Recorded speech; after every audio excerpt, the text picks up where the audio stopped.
ఏంది ఎలక్షన్లు అయిపోయినాయి, మళ్ళీ ఇది అంతా అయిపోయింది, సీఎం అయిపోయినాడు, ప్రధాని అయిపోయినాడు, మంత్రులు అయిపోయినారు, అంతా అయిపోయినాడు, ఇంకా కేతిరెడ్డిని ఇంకా ఏంది చెప్తున్నాడు ఏందని.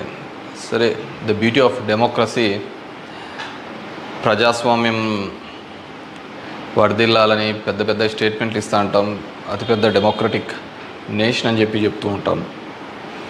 కానీ ప్రతి చోట కూడా ఏం జరుగుతుంది, ఏం జరిగిందని నేను 2014లో చూసా. దొంగ ఓట్ల ఎక్కించుకునే కార్యక్రమం, దాని మీద విపరీతంగా ఫైట్ చేయడం జరిగింది. తర్వాత దాన్ని ఆధార్ కార్డుతో లింక్ చేయాలని తీసుకున్నారు, కానీ మ్యాండేటరీ కాదు అనేది కూడా ఒక లింక్ పెట్టి తీసుకున్నారు. ఎందుకంటే మనకు అలా దరిద్రం ఉంది. గ్యాస్ సిలిండర్లు కావాలన్నా ఆధార్ కార్డుకి లింకు కావాలా, లేకుంటే ప్రతిదానికి ఆధార్ కార్డుతో ఉండాలి అని చెప్తారు. కానీ ప్రజాస్వామ్యాన్ని నిలబెట్టేది మాత్రం ఆధార్ కార్డుతో మ్యాండేటరీ కాదు అని చెప్పి ఇచ్చినారు. మరి మిగతా దానికందరికీ మ్యాండేటరీ ఎందుకైందో, దీనికి ఎందుకు ఖచ్చితంగా ఇవ్వాలి అనేది మాత్రం మరి ఆదేశించలేకపోయింది. సరే, వాటి మీద దొంగ ఓట్ల మీద అదేవిధంగానే ఇప్పటికీ కూడా ప్రతి నియోజకవర్గంలో 10 నుంచి 20,000 30,000 వరకు దొంగ ఓట్లతోనే ప్రజాస్వామ్యం గెలుపోవటంను డిసైడ్ చేసే పరిస్థితులు ఉన్నాయి. కానీ నన్ను ఎట్లాగో ఎలక్షన్స్ అయిపోయినాయి, ఓడిపోవడం జరిగింది. కానీ దీనికి సంబంధించి ఏ విధంగా ప్రతి ఒక్కటి చోట కూడా ఈవీఎంస్ అనేది ఇప్పుడు పెద్ద క్వశ్చన్ మార్క్. ఏం జరుగుతుంది, ఏ విధంగా అని చెప్పేసి డే 1 ఈ ఎలక్షన్ ప్రాసెస్ అంతా కూడా మనం చూస్తే తప్ప, ఎలక్షన్ ప్రాసెస్ చూస్తే కరెక్ట్ ఎలక్షన్స్కి ఒక వారం 10 రోజుల ముందు, నోటిఫికేషన్కి వారం 10 రోజుల ముందు అక్కడున్న ఎలక్షన్ కమిషన్ మెంబరు గోయల్ అనే అతను రిజైన్ చేస్తాడు. ఎందుకు రిజైన్ చేస్తాడో, ఏ దానికి చేస్తాడో తెలీదు. తర్వాత అంతకుముందు వరకు ఉన్న ఒక చట్టం, ఒక ఎలక్షన్ కమిషన్లో ఒక మెంబర్ని అపాయింట్ చేయాలన్న దానికి ప్రధానమంత్రి, ప్రతిపక్ష నాయకుడు, చీఫ్ జస్టిస్ ఆఫ్ ఇండియా ఈ ముగ్గురు సమక్షంలో ఎన్నుకోవాల్సిన దాన్ని మళ్ళీ ఒక కొత్త చట్టం తీసుకొని వచ్చి ప్రతిపక్ష నాయకుడు, ప్రధానమంత్రి, క్యాబినెట్ సహచరుడు అని పెట్టి తీసుకొని వచ్చి ఒక కొత్త వ్యక్తిని తీసుకొని రావడం జరిగింది. అది మనం అందరం కూడా చూడడం జరిగింది. కానీ ఏం చేస్తారంటే బ్యూటీ ఆఫ్ డెమోక్రసీ, ఏ విధంగా కావాలంటే వాళ్ళ ఆ విధంగా చేయడం జరిగింది. ఈరోజు నేను కొన్ని ఉదాహరణలతో, నేను ఆంధ్రప్రదేశ్ దీని గురించి మాట్లాడితే మీరు ఇట్లా ఓడిపోయినారు కాబట్టి ఏమైనా చెప్తా అంటారు, ఏమైనా మాట్లాడుతూ అంటారు, ఏం అప్పుడు లేదా ఇప్పుడు లేదా అని కూడా మాట్లాడుతూ ఉంటారు. నేను ఇంతకుముందు కూడా చెప్పా, ఏ విధంగా కేవలం ఒకటి మాత్రమే ప్రశాంత్ కిషోర్ ఏ విధంగా చెప్తాడు, కేకే సర్వే అనే వాళ్ళు ఏ విధంగా చెప్తారు, లేకుంటే అశ్విని దత్ అనే అతను ఏ విధంగా చెప్తాడు 160 అని చెప్పేసి. ఎందుకంటే ప్రజల నాడి ఎవరికి దొరకలేదు, అందలేదు అనేది వాస్తవం. అలాంటప్పుడు వీళ్ళు ఏమాత్రం గ్రౌండ్ రిపోర్టు చేయని వీళ్ళకి ఏ విధంగా తెలుస్తుంది. వన్ థింగ్ ఏదైనప్పటికీ కూడా నేను కొన్ని పత్రికల్లో వచ్చిన ఆర్టికల్స్, అదేవిధంగా మిగతా దానిలోకి వచ్చిన ఆర్టికల్స్ని దృష్టిలో ఉంచుకొని మీ ముందు కొన్ని ఉదాహరణలు తీసుకొని రావదలుచుకున్నాను. ఇక్కడ చూసినామంటే తమిళనాడు రాష్ట్రంలో తిరువల్లూరు నియోజకవర్గంలో ఇది పార్లమెంట్ వైజ్గా నేను చెప్తున్నాను, టోటల్ 14,30,738 ఓట్లు పోల్ అయింటే, కానీ ఈవీఎం మాత్రం కౌంట్ చేసినప్పుడు 14,13,941 ఓట్లు 47 ఓట్లు చూపించాడు. అంటే 16,791 ఓట్లు కౌంటింగ్ చేసిన దానికంటే పోలైన ఓట్లు తక్కువగా ఉన్నాయి తిరువల్లూరు అనే విధంగా. అదేవిధంగా అస్సాంలో చూస్తే 10,760 ఓట్లు తగ్గినాయి. అంటే వీళ్ళు కౌంట్ చేసిన దానికి, వీళ్ళు ఈవీఎంలో ఇచ్చిన దానికి పోలింగ్ అయిన దానిలోకి చూస్తే, పోలింగ్ అయినది చూస్తే 12,40,306 అయితే ఈవీఎంలో కౌంట్ చేసిన దానిలకు 12,29,546 ఓట్లు ఉన్నాయి, 10,760. ఒడిస్సా ధనకల్ అనే చోట 11,93,460 ఓట్లు ఈవీఎంలలో పోలై ఉంటే ఈవీఎంలు కౌంట్ చేసినప్పుడు మాత్రం 11,84,033 9,427. అదేవిధంగా గుంటూరు మన ఆంధ్రప్రదేశ్లో చూస్తే 14,11,989 పోల్ అయింటే కౌంటింగ్ చేసినప్పుడు 14,04,061 ఓట్లు 7,928 ఓట్లు పోలైన దానికంటే ఈవీఎంలలో తక్కువగా కనపడడం జరిగింది. అదేవిధంగా ఎక్సెస్ వచ్చినాయి, అంటే పోలైన దానికంటే ఈవీఎంలలో ఎక్సెస్ రావడం జరిగింది. ఆ సంఖ్య చూస్తే అస్సాంలో కరీంగంజ్ అనే చోట చూస్తే 11,36,538 ఈవీఎంలలో పోలైంటే ఎంచే టైంకి 11,40,349 అంటే 3,011 ఓట్లు పెరిగినట్టు కనపడినాయి. అదేవిధంగా ఒంగోలులో చూస్తే ఈ 13,99,707కి కౌంట్ చేసినప్పుడు 14,11,174 ఓట్లు. అదేవిధంగా ఒడిశా దాంట్లో బలాస్పూర్, మధ్యప్రదేశ్లో మండ్లా, అదేవిధంగా బీహార్లో బుక్సర్, ఇవన్నీ చోట పోలైన ఓట్ల కంటే ఈవీఎంలలో పెరిగిన ఓట్లు ఇవి. అదేవిధంగా ఇక్కడ పోలైన ఓట్ల కంటే ఇక్కడ తగ్గిన ఓట్లు. ఇది ఓవరాల్గా కూడా చెక్ చేసుకుంటే వచ్చిన విషయం. రెండో దానికి చూస్తే టోటల్ ఈ విధంగా చూస్తే దేశవ్యాప్తంగా 140 నియోజకవర్గాల్లో ఈ విధమైన ఓటు డిఫరెన్సెస్ జరిగినట్టు మొత్తం దీనిలో ఫామ్ 17C దీనిలో చెక్ చేసిన చోట మనము చూడడం జరిగింది. పైకెత్మా. అదేవిధంగా ఈ విధంగా 16,000 ఓట్ల నుంచి ఈ విధంగా చేయడం జరిగింది. మే 25 ఈసీ రిలీజ్ చేసిన దాని ప్రకారము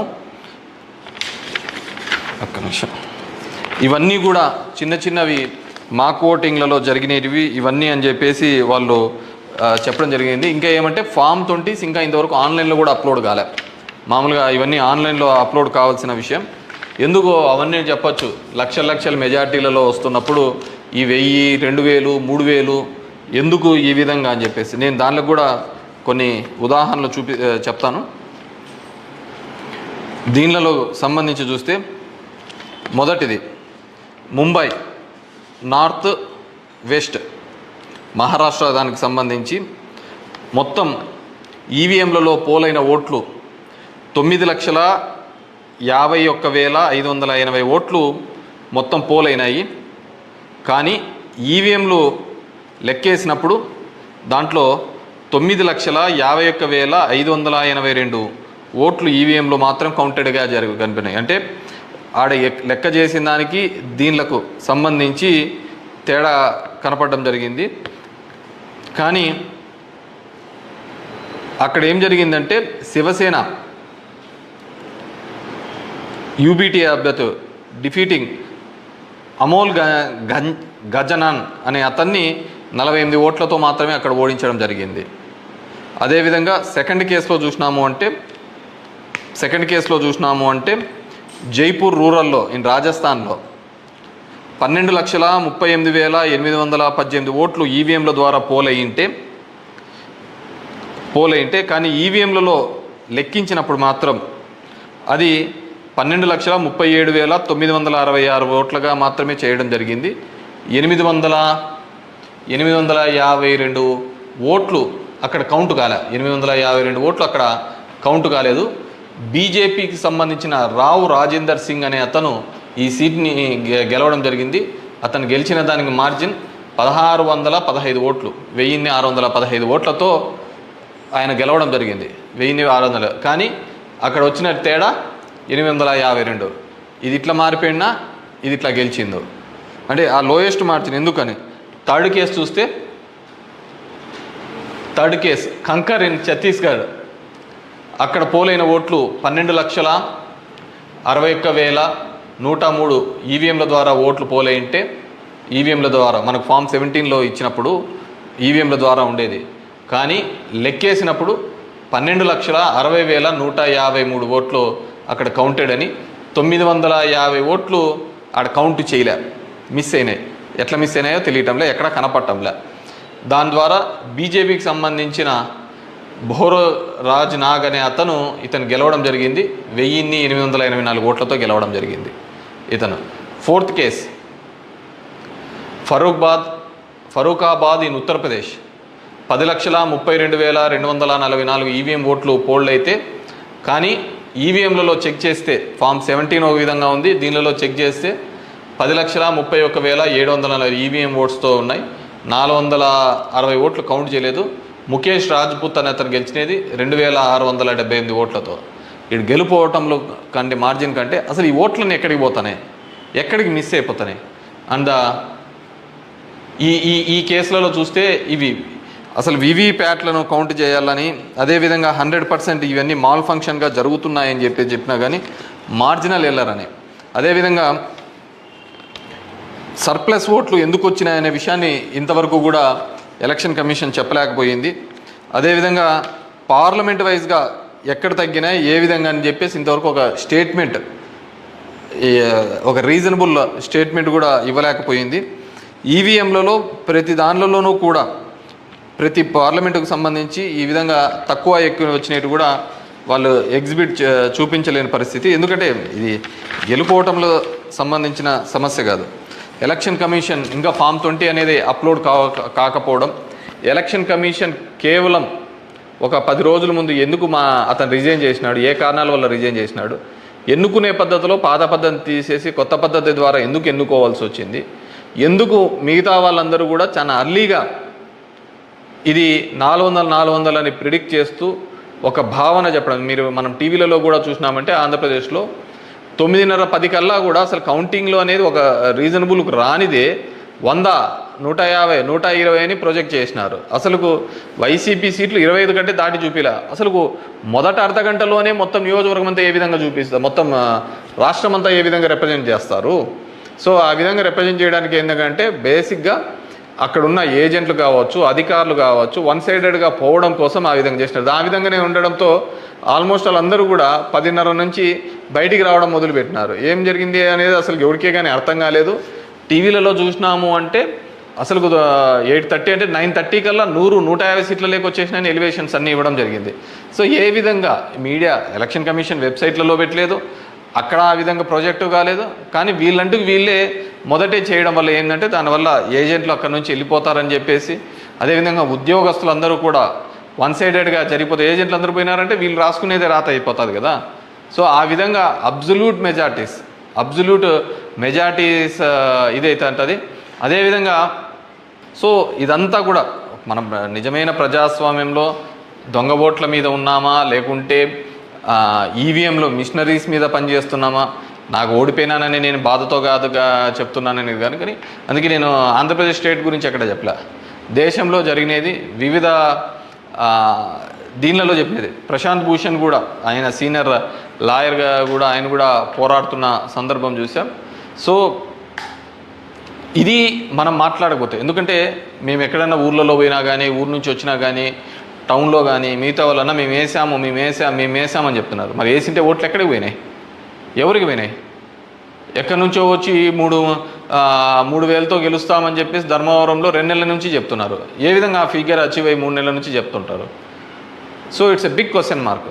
సో దెర్ ఈజ్ కంప్లీట్లీ ఏదో ఒక సెక్షన్లో అయితే మ్యానిపులేషన్ జరిగింది. ఇప్పుడు ఏం చేసేది ఎందుకు కాదు, కానీ జస్ట్ ప్రజలందరూ కూడా మనం అందరం వివేకంగా ఆలోచించుకొని డెమోక్రసీ ప్రజాస్వామ్యాన్ని ఇదే పెట్టుకుంటూ పోతా అంటే మోడీ 3 అవుతుంది, మోడీ 4 అవుతుంది, మోడీ 5 అవుతా ఉంటుంది. ఇంక జనం యొక్క ఓటుకు దాని విలువకు ఎటువంటి విలువ ఉండలేని పరిస్థితి మనం చూడగలుగుతాం. So these are all planned and స్క్రిప్టెడ్గా అంతా కూడా జరిగిందని పూర్తిగా నేను నమ్ముతున్నాను.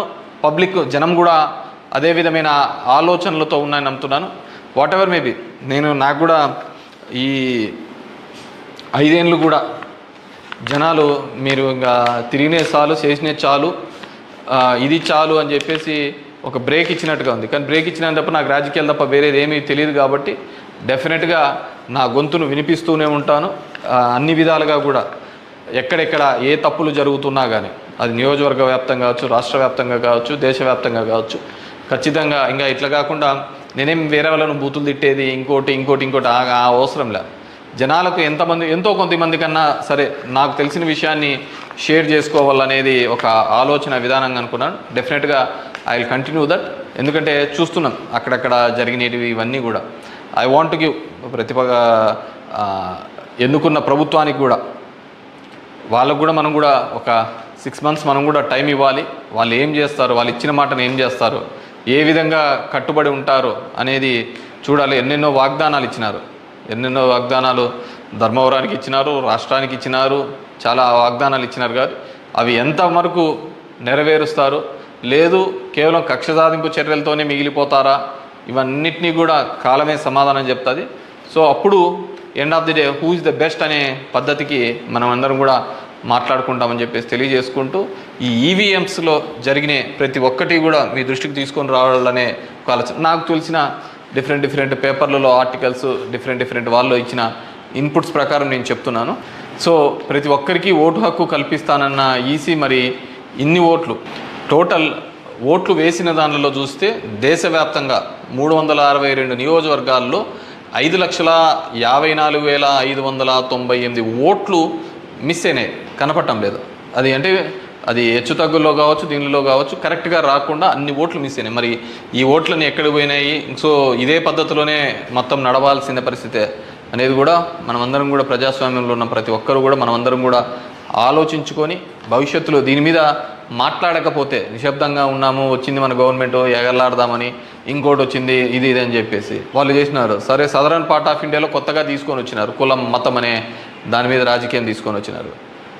కానీ ఇవన్నిటినీ కూడా ఆలోచించాలి. డెమోక్రసీని మళ్ళీ మనమందరం కూడా నిలబెట్టాలి అంటే కూడా ఇవన్నిటినీ కూడా ప్రజలు ఆలోచించుకొని వారి గలం ఇప్పి వారందరూ కూడా వీటి మీద మాట్లాడాల్సిందిగా కోరుతున్నాను. Thank you.